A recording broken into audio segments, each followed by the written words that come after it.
Assalamualaikum warahmatullahi wabarakatuh. Selamat pagi pemirsa.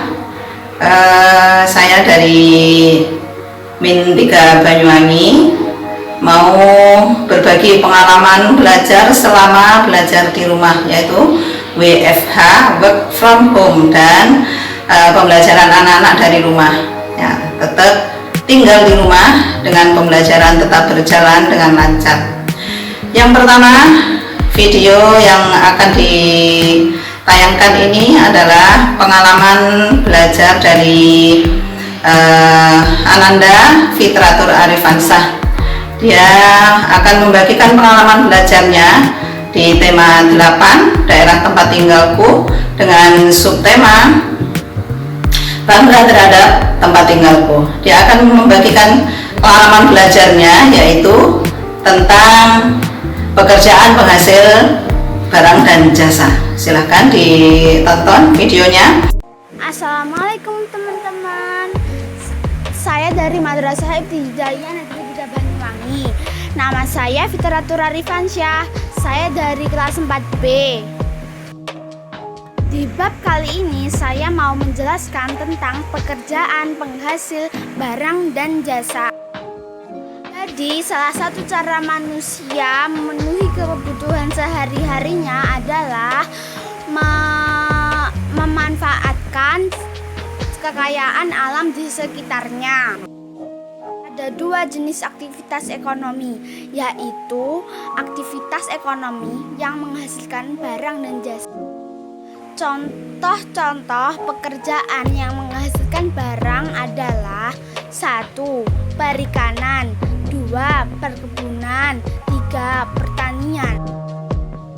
Dan contoh-contoh pekerjaan yang menghasilkan jasa yaitu 1. Dokter, 2. Polisi, 3. Guru.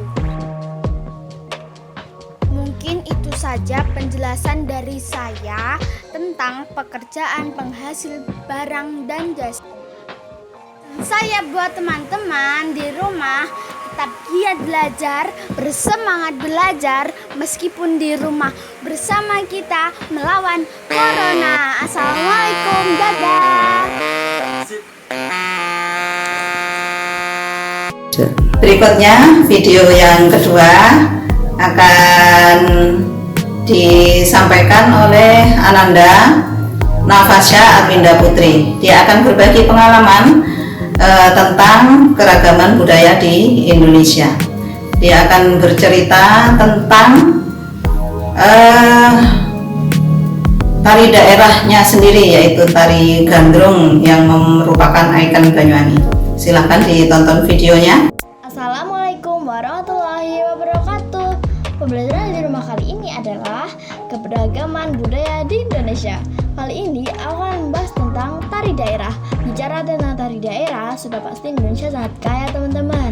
Karena setiap pulau dari Sabah sampai Merauke memiliki ciri khas tari daerahnya masing-masing. Dan itu menjadi identitas negara Indonesia yang tidak dimiliki oleh negara lain. Aku akan memberi contoh tari daerah dari Banyuwangi, yaitu tari gandrung. Tari ini diperkirakan sudah ada sejak tahun 1700-an. Berasal dari suku Osing Banyuwangi. Pada awalnya, tari gandrung dipersembahkan sebagai rasa syukur pada Dewi Sri selesai masa panen. Dengan berkembangnya Banyuwangi, sejak tahun 2011 di Banyuwangi rutin diadakan event tari gandrung sewu yang bertujuan mengenalkan kebudayaan Banyuwangi ke khalayak yang luas. Bahkan sudah sampai ke mancanegara dan sudah menjadi ikon pariwisata budaya Banyuwangi. Sekian dulu teman-teman, pesanku adalah cintai budaya Indonesia. Stay in home atau di rumah aja. Dan terakhir, semangat belanja dan pantang menyerah. Oke, bye. Berikutnya adalah Ananda Damara Natania Hadi. Dia akan berbagi pengalamannya tentang cerita fiksi, cerita yang menarik, menampilkan cerita Timun Mas. Silahkan ditonton videonya. Assalamualaikum teman-teman, kembali lagi bersama saya Damara Elvina Natania Hadi. Hari ini saya ingin menceritakan dongeng Timun Emas. Pada zaman dahulu kala, ada seorang janda tua yang bernama Mbok Sarni. Mbok Sarni hidup sendirian tanpa seorang anak dan tanpa seorang keluarga. Mbok Sarni ingin sekali memiliki anak, dan pada suatu hari Mbok Sarni mencari kayu bakar ke hutan. Tiba-tiba Mbok Sarni mendengar ada hentakan kaki. Ternyata itu adalah hentakan kaki si buta ijo. Buta ijo berkata, "Ha, hei wanita tua, di mana anakmu? Aku sudah lapar. Aku belum pernah makan daging manusia," kata si buta ijo. Mbok Sarni menjawab, "Ampun Tuhan buta, saya tidak memiliki anak. Saya tidak berbohong. Tolong jangan sakiti saya," kata Mbok Sarni dengan rasa takut. Buta ijo menjawab,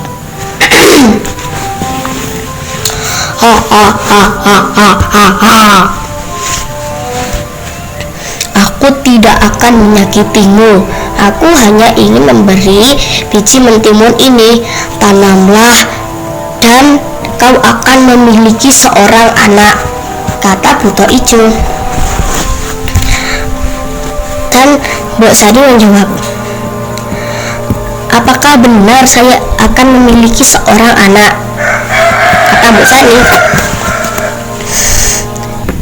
"Ya, kau akan memiliki anak, tapi ada syarat.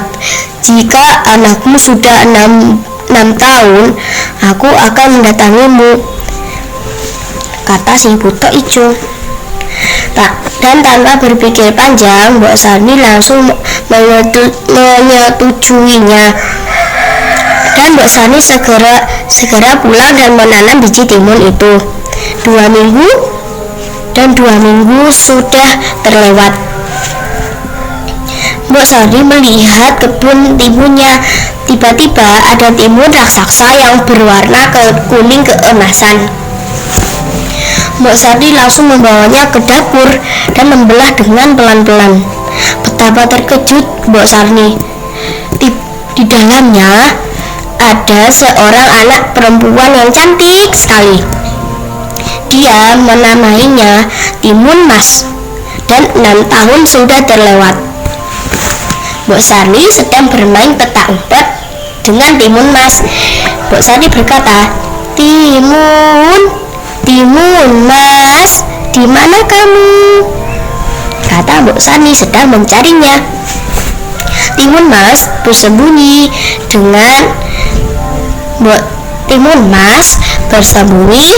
di balik rumah. Dan Mbok Sarni terkejut. Ada suara hentakan kaki si buta ijo. Buta ijo berkata, 2 minggu terlewat dan 6 tahun juga sudah terlewat. Di mana anakmu? Aku sudah lapar," kata si buta ijo. Dan Mbok Sarni menjawab, "Ampun Tuan buta, Timun Mas belum bersiap lagi. Esok lusa saja engkau datang. Aku akan mendandaninya dengan cantik." Lalu malam pun tiba. Mbok Sarni sibuk memikirkan Timun Mas. Dan Mbok Sarni ketiduran. Dan saat Mbok Sarni tidur, ia sedang bermimpi. Ada pertapa tua yang mendatanginya. "Hei Mbok Sarni, jika kau ingin anakmu selamat, kau harus menyiapkan bahan-bahan ini: 1 biji mentimun, 2 jarum, 3 garam, 4 terasi, Lemparkan satu persatu bahan ini, anakmu akan selamat dari buta ijo, kata si pertapa tua itu. Mbok Sari langsung bangun, dan Mbok Sari menyiapkan bahan-bahan yang disebutkan pertapa tua itu. Dan Mbok Sari segera membangunkan Timun Mas. "Hei Timun, bangun, ini sudah pagi," kata Mbok Sari. Dan Mbok Sari segera menyiapkan Timun Mas. Ia menyuruh Timun Mas berlari ke dalam hutan. Dan betapa terkejutnya Mbok Sari, ada hentakan kaki si buta ijo. "Ha ha ha ha, ini sudah lusa. Di mana anakmu yang kau janjikan?" "Ampun Tuan Buta, dia sudah lari ke dalam hutan." Lalu kata buta ijo dengan rasa marah. "Kurang ajar, di mana dia? Aku akan mengejarnya," kata si buta ijo. Timun Mas berlari dengan sekencangnya. Lalu ia melempar bahan pertama, yaitu biji mentimun. Biji mentimun itu berubah menjadi pohon-pohon dan tanaman mentimun. Dan mentimun itu melilit tubuh si buta ijo. Timun Mas lupa karena buta ijo sangat sakti. Lalu buta ijo bisa melepaskan dirinya dari lilitan mentimun.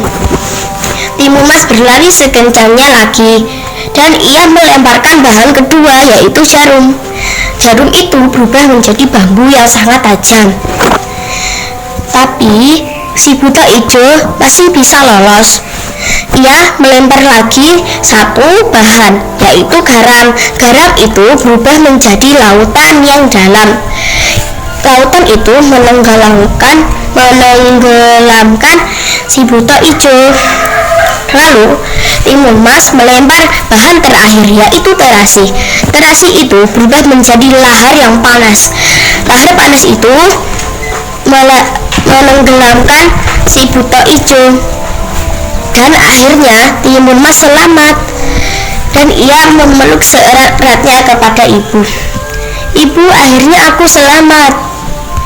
Dan dengan rasa gembira, Mbok Sari sangat suka karena si Timun berhasil lolos dari si buta ijo. Dan mereka hidup bahagia selamanya. Terima kasih. Assalamualaikum warahmatullahi wabarakatuh. Berikutnya adalah Ananda Iqbar Humaidu Afandi.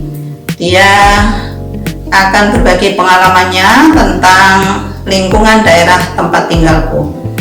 Ya, bagaimana tempat tinggal yang harus bersih, apalagi di tengah wabah pandemi corona ini. Dia akan berbagi trik-triknya. Cinta lingkungan. Lingkungan adalah tempat di mana kita semua memulai aktivitas sehari-hari. Karena itu kita semua harus menjaga lingkungan. Apalagi saat ini kita semua tahu tentang wabah virus corona yang sedang menyerang dunia. Semua negara berjuang melawan corona. Virus corona adalah virus yang menyerang sistem pernapasan dan penularannya dari manusia ke manusia. Gejala awal seseorang terinfeksi virus corona yaitu antara lain demam, pilek, batuk, sakit tenggorokan, sakit kepala. Untuk mengurangi penyebaran virus corona, kita dianjurkan untuk sebisa mungkin di rumah saja, sering-sering cuci tangan, dan makan makanan bergizi, olahraga, berjemur di bawah sinar matahari, serta menjaga kebersihan badan dan lingkungan. Semoga dengan menerapkan cara-cara tersebut, lingkungan kita tidak terinfeksi virus corona.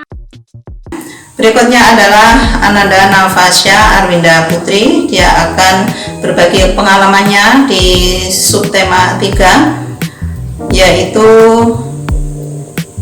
tentang pekerjaan yang menghasilkan barang dan jasa. Silahkan ditonton videonya. Assalamualaikum warahmatullahi wabarakatuh teman-teman.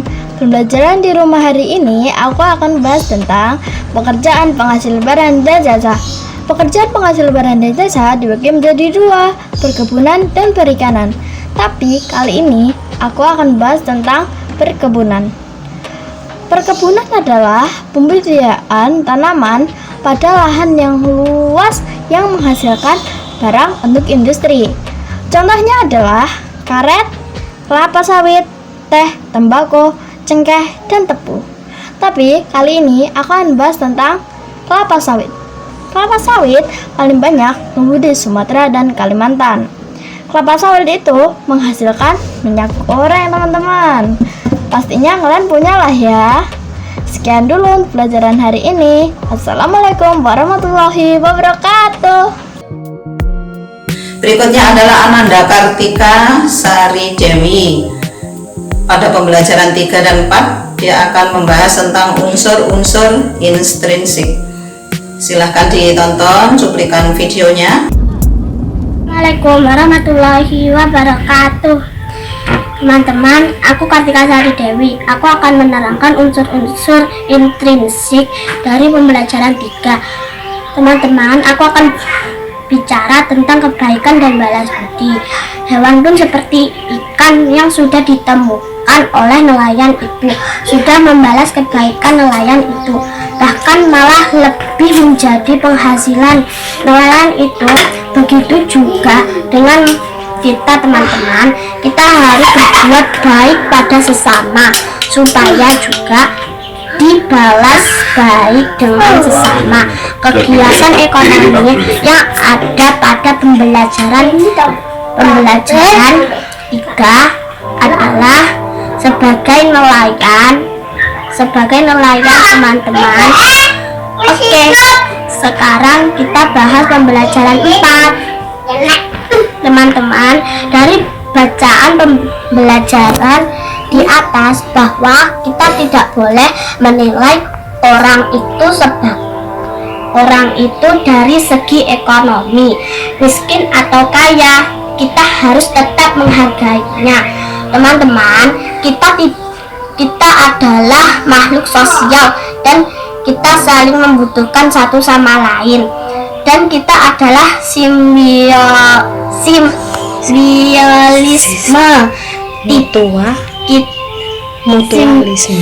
Mutualisme. Kita saling membutuhkan, dan jika kita mau menolong orang, kita tidak perlu memandang status sosial baik atau buruk orang tersebut. Jika kita menolong orang lain, kita harus ikhlas seperti yang dilakukan oleh Jack yang mempunyai hati yang tulus dan berbudi luhur itu. Mulai sekarang kita tiru yuk sifat-sifat baiknya Jack. Oke, next. Kegiatan ekonomi yang dilakukan oleh Jack adalah seorang tukang kebun teman-teman. Sekian dulu ya teman-teman presentasiku untuk hari ini. Bye, see you next time. Bye-bye. Kemudian yang kelima yaitu Damara Natania Hadi. Dia akan berbagi pengalamannya tentang keragaman kegemaran anggota keluarganya. Silakan nanti ditonton. Assalamualaikum teman-teman. Perkenalkan, nama saya Damara Elvina Natania Hadi. Saya sekolah di Negeri 3 Banyuwangi. Saya kelas 4B. Hari ini saya ingin memperkenalkan keragaman kegemaran dalam keluarga kecil saya. Oh ya teman-teman, keluarga saya memiliki istilah yang keren loh. Mau tahu kan? Yaitu istilah keluarga biru muda. Istilah itu yang menciptakan saya sendiri loh. Istilah itu berasal dari singkatan B untuk Bilqis Briliana Hadi, adik saya. Kalau Ru untuk ibu saya, Rumi Resmiati. Kalau Mu untuk ayah saya, Muhammad Setio Hadi. Damara Elvina Natania Hadi, itu nama saya sendiri. Oh ya teman-teman, Keluarga saya memiliki kegemaran yang berbeda-beda, yaitu kalau saya kegemarannya menggambar, kalau si Bilkis kegemarannya akrobatik di kasur. Dan ada yang sedikit aneh loh di adik saya, yaitu masalah makan. Kalau dia makannya agak sulit, dia hanya suka tempe, pentol goreng, sayur, juga ketan. Kalau kegemaran ibu saya yaitu menulis dan membaca dan juga memasak. Masakan ibu saya sangat indulita loh. Dan kadang ibu saya kalau menulis sama bosnya ditugaskan menulis ijazah. Dan kalau kegemaran ayah saya yaitu membuat kerajinan dari kayu dan dari paralon. Kalau dari kayu yaitu gantungan kunci juga telenan. Kalau dari paralon yaitu lampu hias. Oh ya teman-teman, di musim COVID-19 ini ayahku kena lockdown, bukan lockdown ya, sehingga pekerjaannya terhenti dan aktivitas ayahku di Papua terhenti karena ada corona atau COVID-19, sehingga aktivitas ayahku di rumah adalah membuat kerajinan seperti yang aku sebutkan tadi. Dan hikmah dari COVID-19 ini adalah ayah dan ibu lebih banyak waktu standby di rumah menemaniku dan Bilkis. Senang sekali rasanya. Itulah teman-teman cerita dari kegemaran dan keragaman keluargaku. Sampai besok ya. Sampai jumpa. Assalamualaikum warahmatullahi wabarakatuh. Juga berikutnya adalah Ananda Ahmad Febian Putra Haryanto. Dia akan berbagi pengalaman belajarnya tentang keragaman budaya di Indonesia. Dia akan membahas atau mengangkat tentang tari kecak dari Bali. Silahkan ditonton cuplikan videonya. Assalamualaikum warahmatullahi wabarakatuh. Nama saya Ahmad Putra Febian Haryanto, kelas 4B. Pembelajaran hari ini adalah mengamati tarian daerah beserta memperagakan gerakan. Saat ini yang akan saya tunjukkan adalah tari kecak. Tari kecak berasal dari Bali, memiliki unsur tarian yang dilakukan secara massal. Musik yang mengiringi tarian berupa rangkaian suara mulut yang menciptakan suara yang indah dan dilakukan tanpa alat musik. Tari kecak bercerita tentang kisah Ramayana di mana penarinya adalah laki-laki. Tarian kecak ini tercipta pada tahun 1930-an dan merupakan sebuah karya dari Wayan Limbah dan pelukis asal Jerman yang bernama Walter Spies. Dan demikian hasil pengamatan dan nama tarian juga asal daerah tarian.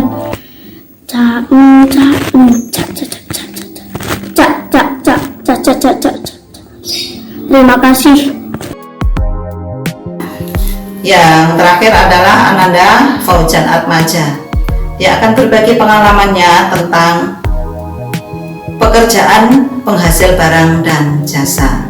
Demikian dari video pendek yang sudah diberikan pengalamannya dari anak-anak dari rumah selama belajar dari rumah dan bekerja di rumah. Selamat pagi, Assalamualaikum warahmatullahi wabarakatuh. Saya membantu ayah mengasih makan bebek.